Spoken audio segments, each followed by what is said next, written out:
the cell death. So first of all, there is the growth adaptation. Growth adaptation. Afterwards, there would be the cell injury, and afterwards there would be the cell death. So what are the basic things which we are going to discuss is growth adaptation, cell injury, and then the cell death. First of all, let me tell you one thing. Whenever there is a newborn, whenever there is someone born in the world, it has to adapt itself. She or he has to adapt itself. And then what happens that there is an injury. What happens is due to the environmental conditions, due to the drugs, due to the bacteria, due to the microbes all over in the surroundings, they are present over there.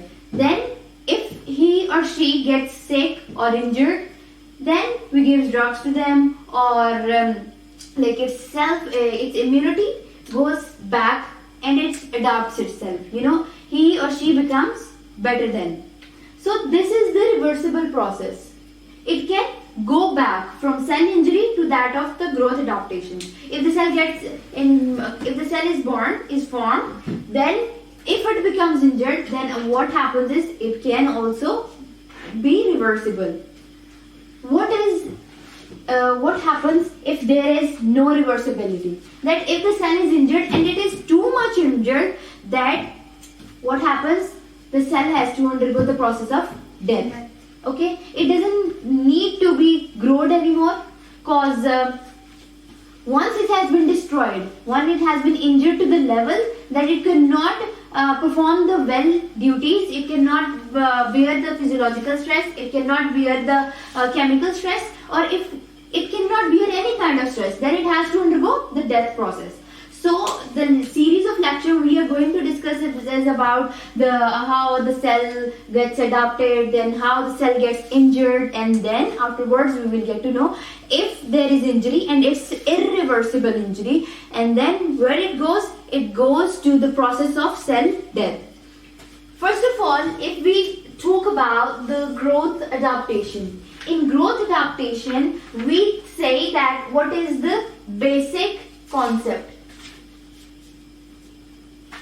The basic concept is so simple that if the cell undergoes any kind of physiological stress, physiological stress, it has to adapt itself according to the conditions. Like if we've got some kind of workload, we have got the workload, for example, myocardial infarction. This is the very common example which we can take, and let's think about that this is the left ventricle and the left atrium and the left ventricle. What happens is that this kind of organ, it has to work more due to volume pressure, volume overload, due to the physiological stress, due to the there is the stiffness in the muscle, or due to any kind of reason, we can say that it can pass through the process of more working. Like everyone in this world, somewhat if he needs money or something like that, he has to do overwork. So same as the heart, if there is poor oxygen, he needs money, he needs ATP, he needs oxygen, any kind of condition. So what it does is it has to work more so then what happens is it is under the physiological stress. You getting me? Yes. Okay. In this kind of condition, for example, there is hypoxia and there is low oxygen level, and this area will not work, other areas have to work more. So in the myocardial infarction, you can say there is a physiological stress because this heart has to work more. So what it does is these cells have to adapt itself. These cells have to, we have been just confusing the things. Okay, I will give the clinical points, I will give the cases over it. So just wait for some time, I will make it easy for you. I'll try my best. Okay, now if there is the dystrophy. Dystrophy, I guess you can say it's before the malignancy, before the cancerous cells. So there is some stages like from growth adaptations till death, and this is also the same that if it gets hypertrophy, it gets metaplasia, or if it gets hyperplasia. After metaplasia, there is dysplasia, dystrophy. Okay, and if it happens, then what happens is it goes to the process of injury. This is, for example, here step by step the forms are coming. Here dysplasia comes, and after that the cancerous cells starts forming. Okay, so these are the stages. I will just describe the whole process. Now dystrophy means the change in the shape of the cell. For example, it was square or it was rectangular, it becomes the elliptical, it becomes the square, it becomes long, it changes the architecture changes. Yeah, architectural changes, we can say that it's the structural changes. So these are the things which we can say that it changes. Architectural. So what about cell organelles or other stuff? Okay, in this what happens is in hypertrophy organelles remains the same but they increases in size. Hyperplasia, the nucleus also doubles, mitochondria also doubles, that other organelles, Golgi apparatus, lysosomes, like cytoskeleton and all the other stuff which we have been studying in the cell, like in the whole cell, they increases. They multiplies according to the plasia. They multiplied according to the number of the cells. In metaplasia, what happens is there also changes the organelles, the forms, and in hypertrophy, that the similar organelles becomes shortened. Okay, and in some cases, what happens is they even become vanished from that. And after that, dystrophy. And if there is architectural changes, also if there is the cell membrane, changed, the whole cell has been changed, then you must have to know that its organelles will also change. They could increase, they could decrease according to the situation over there. Okay, are you getting me?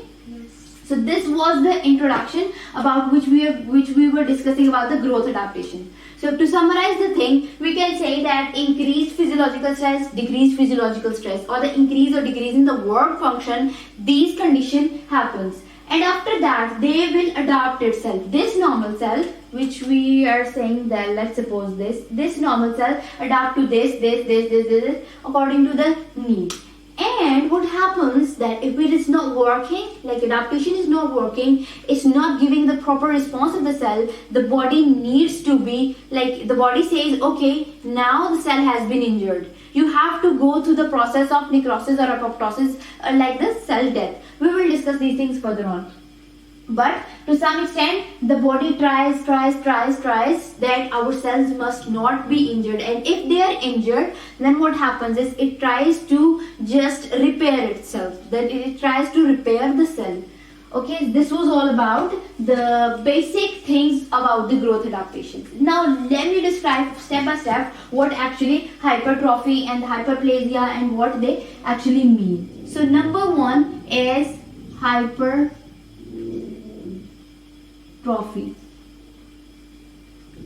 Hypertrophy, as the name is describing itself, I've already told you that increase in the size of the cell is called as the hypertrophy. So this is the condition, and if it is increased physiological stress, increased stress, or increased work or function. This is so simple to learn about the hypertrophy. Okay, and what happens is that this was the cell. What happens is there is more workload, and it increases its size, and also the nucleus size must be changed. For example, in myocardial infarction, we say there is hypertrophy. We can say in the skeletal muscles. For example, someone goes to the gym, the boy sitting here, they have to go to the gym. When they go to the gym, they make muscles. How they make muscles? That they work, increase the work.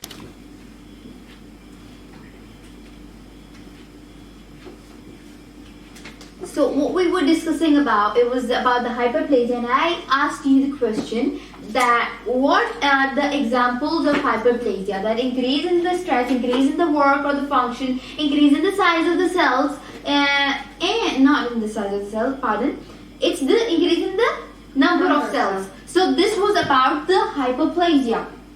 What happens next? That we have got the two conditions in which the increase in the number of cells, basically two. Otherwise, there are so many conditions in that which the hyperplasia happens. And first is endometrial hyperplasia,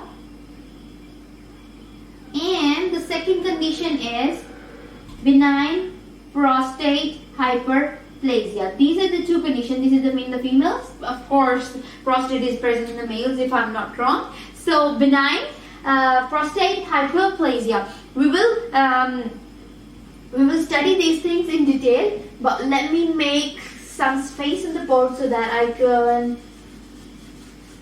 really explain what the endometrium is. The endometrium is the lining of the uterus.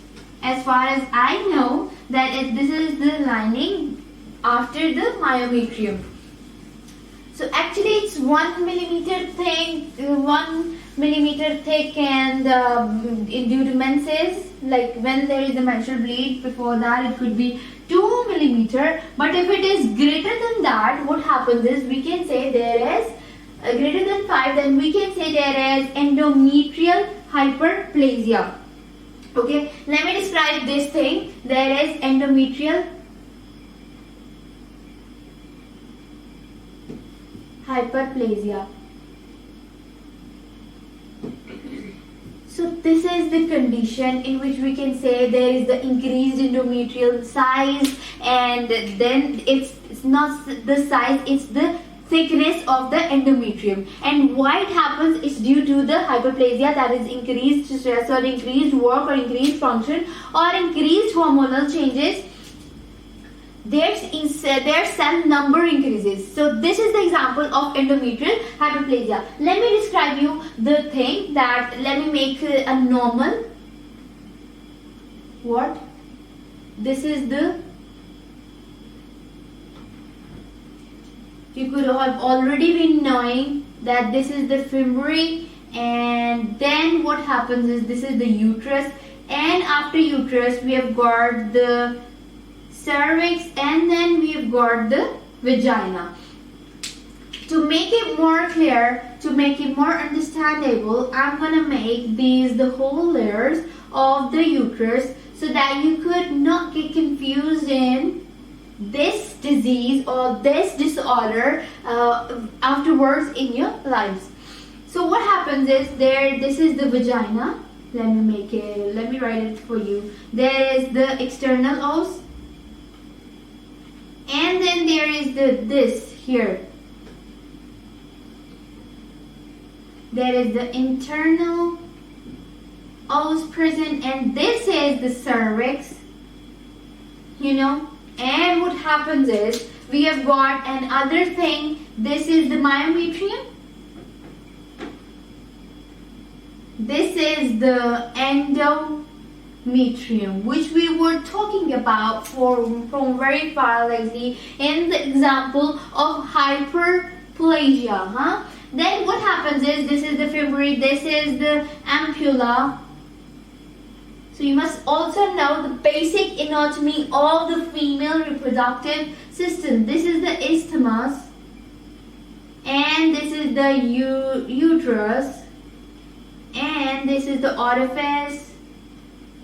You can say this is the upper basement layer of the uterus, and here there is implantation and so forth. What happens next is that if there is an increased endometrium lining, this is the endometrium. If there is increased endometrial lining that is greater than that of 5 millimeter, then we can say greater than that of 5 millimeter, then we can say that this is endometrial hypertrophy opacity. Then because the hormonal replacement theory to the women which needs the estrogen for the post-menstrual bleeding.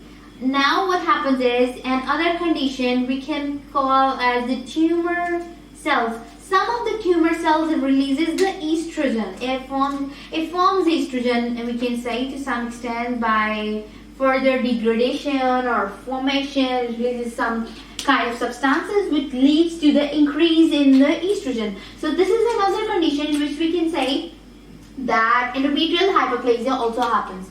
These were the basic conditions. So here it happens. How we can diagnose is, okay, by transvaginal ultrasound. Diagnosis whenever I will teach you any kind of disease, I will tell you about the diagnostics, I will tell you about the treatment, and I will tell you about the consequences or the biopsy. Okay, so you as a doctor, you need to know all these things. Not in pharmacology, not in just pathology, not in physiology. As a doctor, you must think rapidly and you have to do the rapid actions, okay?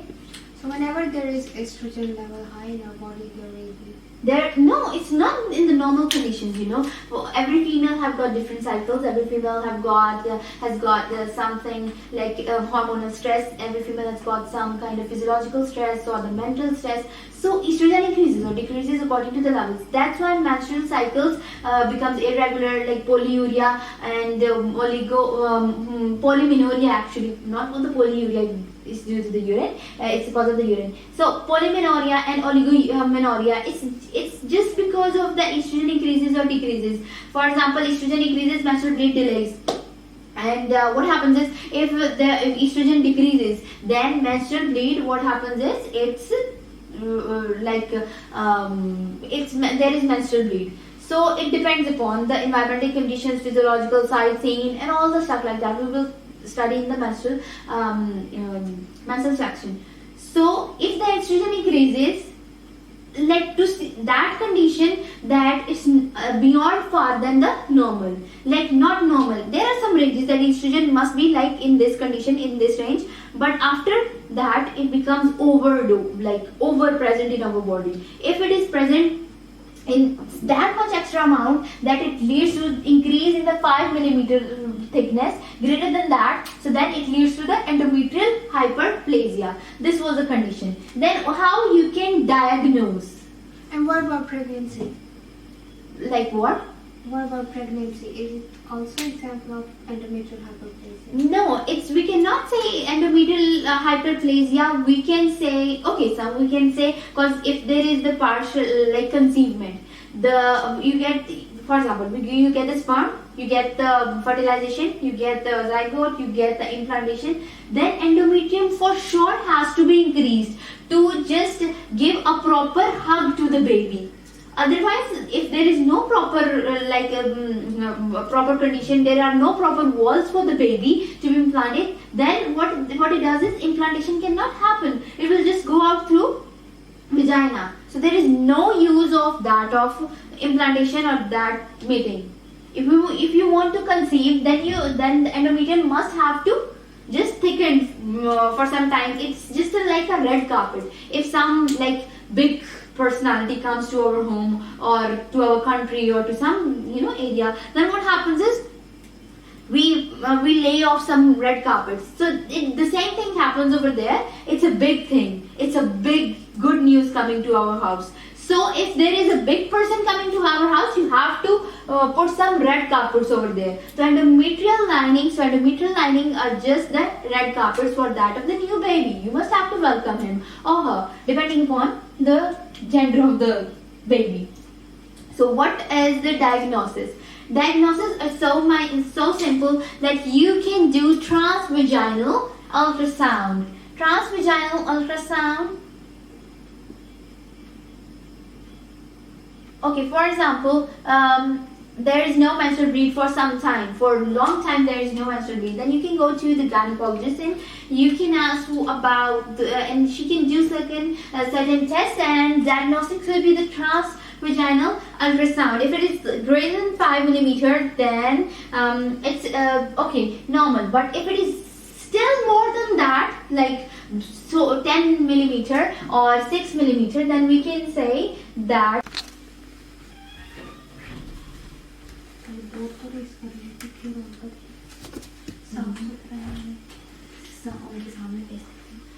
So now we have already discussed about the endometrial hyperplasia. Now what we are going to discuss is about the benign prostatic hyperplasia. So this is the condition which happens in the men of about 40 to 50 years of age, and what happens is that their prostatic gland that is present beneath that of the under the bladder and in front of the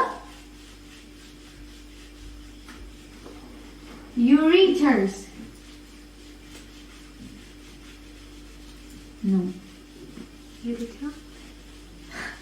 In front of the above the urethra and in front of the below the bladder. Okay. So we will discuss these things in detail and why I didn't raise this endometrial hyperplasia. So just read it right there and then next move on. What happens is in benign prostatic hyperplasia. So hyperplasia means increase in the number of cells. I've described it a lot of times, and now let's recap this. Benign means not malignant. Not malignant. Prostatic means prostate gland present in the males, and hyperplasia means increase in number of cells. Okay, this means that it's not the cancerous cells, these are before the cancer, and this is the prostate, and this is the increase in the size, so increase in the number of cells.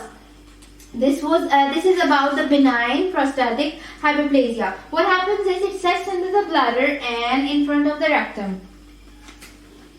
Prostate sets under bladder, and also what happens is it lies in front of what? Urethra. So what actually is the normal anatomy of that of this is the urinary bladder and this is the prostate gland. This is the prostate gland and this is what we call as the urethra. So this is the urethra. There is the external orifice, then also there is the corpus callosum and also the corpus, this is corpus callosum. There is the external urethral orifice. This is the internal, like external to the external urethral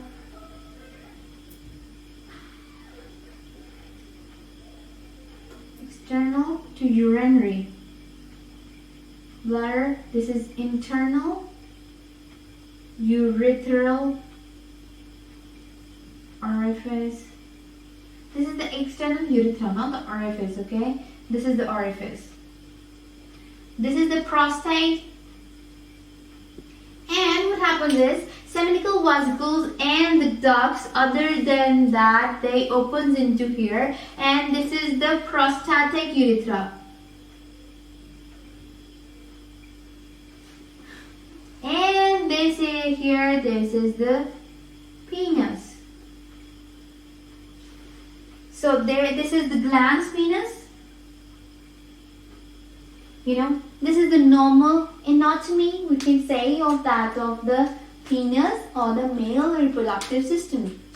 What happens in the benign prostatic hyperplasia, that this prostatic gland becomes hypertrophied due to the reason that, okay, why it happens, what are the reasons that it happens is, for example, let me just increase this size of the prostate. For example, hypertrophy, because every year 5-alpha reductase is decreasing after 30 years of age. in the men. So after every 30 years, you know, when there is the accumulation of one, you have got a bucket, or you can get a jar. So every year you are increasing, you know, 1% of the dihydrotestosterone. So what happens is the jar will overflow, and if there is no overflow, and if it is muscular, so you can say prostate gland is also muscular, you know, simple physiology says that. So it also increases in size. So what we can say that prostatic hyperplasia happens. Like hyperplasia means increase in the number of cells, and also it undergoes the hypertrophy. So what happens is like this. The prostate gland increases. If the prostate increases to this, okay, prostate increases to this.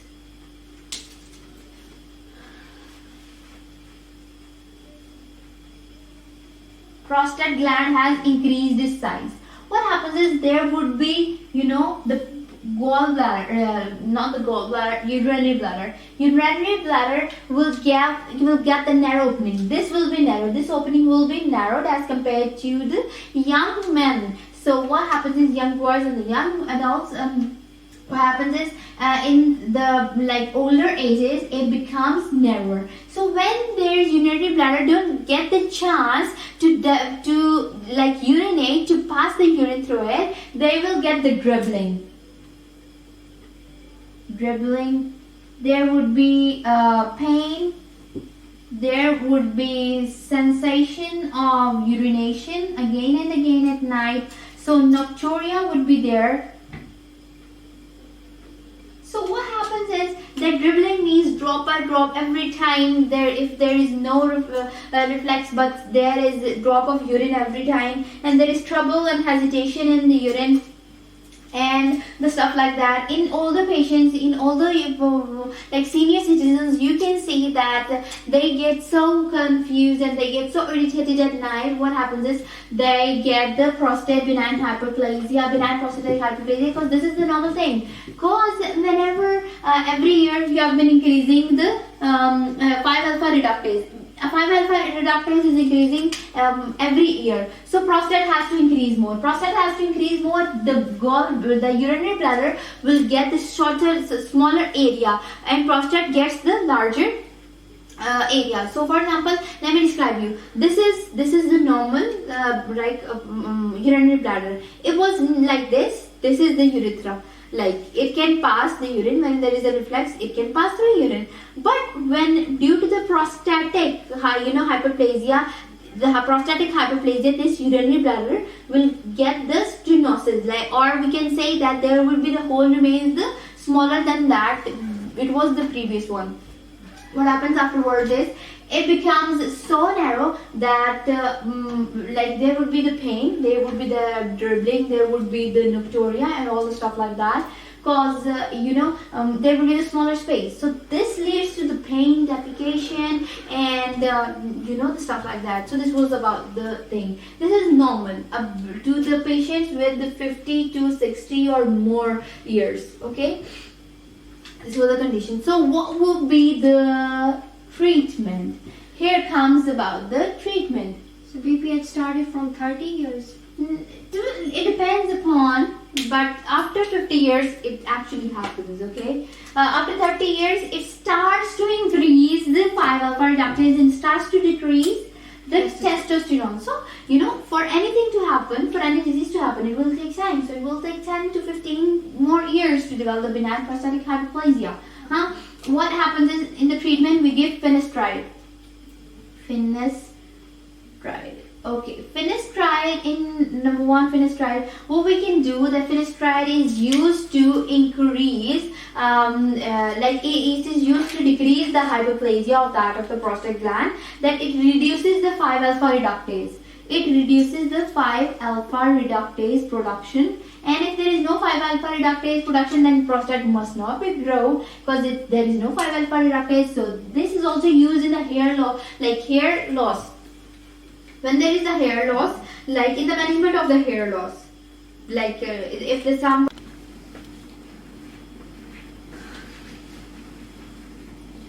Okay, now what we are discussing is about the metaplasia. We have already discussed about the hypertrophy, the hyperplasia, and we have discussed about the no, we have not discussed about the atrophy. So let's talk about the atrophy first, and then we will go through the metaplasia. Okay, so what atrophy actually is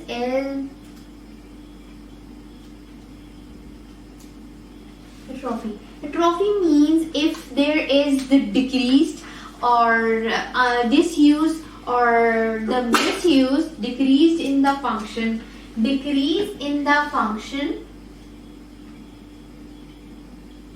or the disuse or the distress of an organ, we can say of a tissue, we can say this organ or the you can say the tissue or the cell.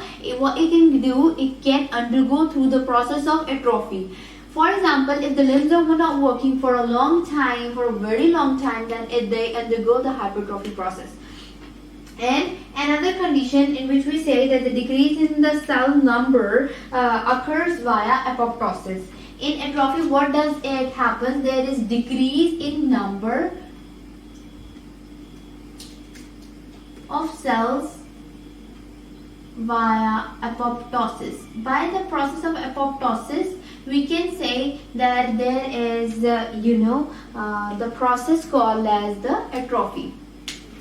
So apoptosis is another thing which we will discuss in another lecture, but today what we are discussing is the atrophy. Decrease in the number of cells or decrease in the function, decrease in the disuse of any kind of organ or the tissue or the cell. It leads to what? It leads to the atrophy.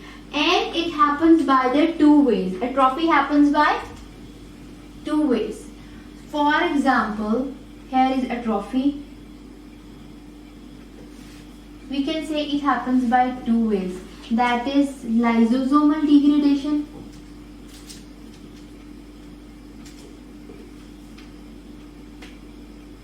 or we can say that lysosomal digestion, or we can say autophagy. Autophagy, auto means self and phagy means eating. So you people must got to know about the thing that lysosomal degradation is the self-eating, or like autophagy is the self-eating. This is the one process which we are going to say which we are going to study in the atrophy. The second thing which is important to know about the atrophy is ubiquitin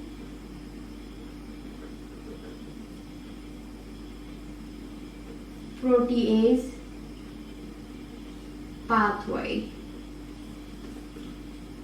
So these are the two different things by two different steps, so do two different processes by which atrophy of the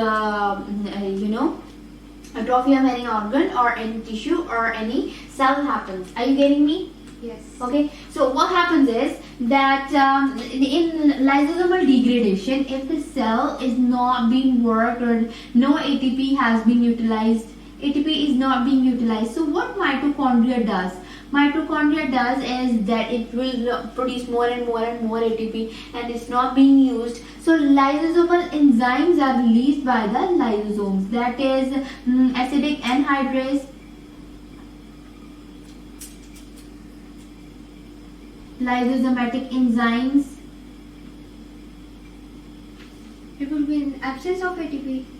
No, it's not in the absence of ATP. It's because that the cell has normally not been working. The ATP is there, but the work is not being done. Okay, then the lysosome, what does lysosome do is they will make the phagosome, they will make the like proper arm or the hole or the hug around the specific area, and what they do is they release the acidic enzymes and they will release the lysosomatic enzymes, and what they do is they degrade the particular area of the cell. If they degrade the particular area of the cell, then the cell size eventually decreases, and we can say this leads to the atrophy.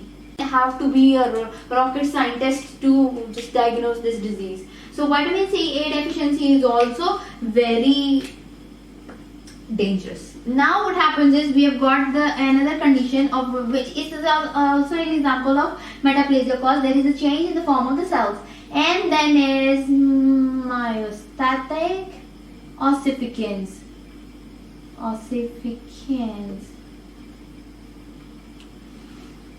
So what happens in this is myostasis ossificans. There would be a, for example, there is a bone.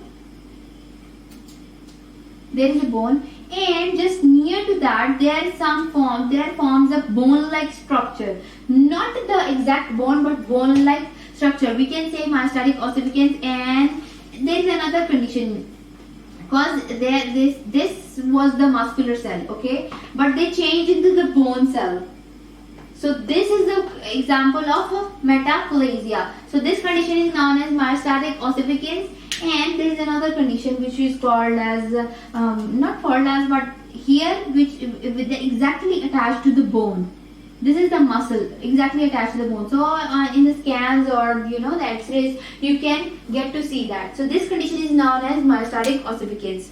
This was about what? This was about the metaplasia. Can you please explain Metaplasia. myostatic ossificans? Okay, myostatic ossificans means other than, for example, this is my bone, this is my hand. What happens is there, just near to that of the bone, there forms a lump, or there forms the bone-like structure, which is actually not the bone, but this is the bone-like structure, and it looks prominent on the X-rays. It looks prominent on the scans. So what it does is it's actually not the bone. We have got the 206 bones which are fixed and which are formed, but it looks like it has another. The person has got another bone which is a 207th bone. So it's an abnormal condition, or it's actually not a bone, but it looks like a bone. This happens due to the reason because at this area the cells are changed into the bones, like the cells which form the bones. So this is the condition which we call as the myostatic ossificans. Okay? Yes. You've got any question? Like actually what becomes It looks like it is a bone, but actually it is not a bone. So how it is formed? It is formed that for example, this is Like from muscle or from anything else? like it could be from the muscles, or it can be from the muscles. For example, let me give you an example. For example, this is the A. This is the form A of the cell. And what it does is we have got the form B of the bone, but due to some reason it changes the cell type or the cell form, and it forms the B type cell. And if it is a B type cell, you can say that this is the bone formation here, but actually it's not the bone. Okay, now you get it? Yes. Okay, what happens next is dysplasia. Dysplasia is another condition after the metaplasia. Dysplasia. So what does dysplasia actually means? Dysplasia is a condition in which there is the disformation of the cellular growth, disordered cellular growth. There is the disordered cellular growth. There is a disordered cellular growth. For example, in the cervical,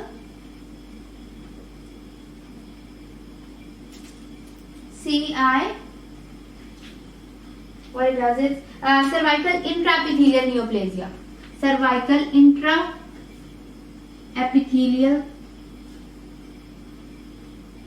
neoplasia. This is CIN. Okay, in this condition, what happens is there is, I already told you, this is